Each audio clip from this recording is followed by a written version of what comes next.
So these are the realistic ones that we painted, and now I'm going to add some more drawings of these lemon motifs, but we are not going to paint them realistically. We are going to paint them with plain black color, giving it a little graphic kind of a form. And so basically it is drawing from a real object but not painting it the way we see. We are going to paint it using just black paint as an outline form to give a little more dramatic effect.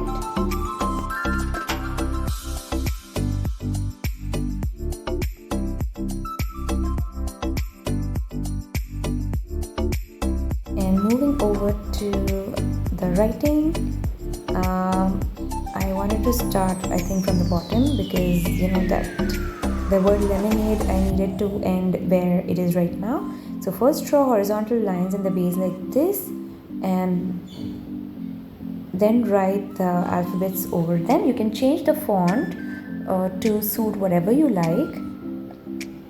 Make sure you draw the lines very lightly, because you need to erase them later on after the painting is done.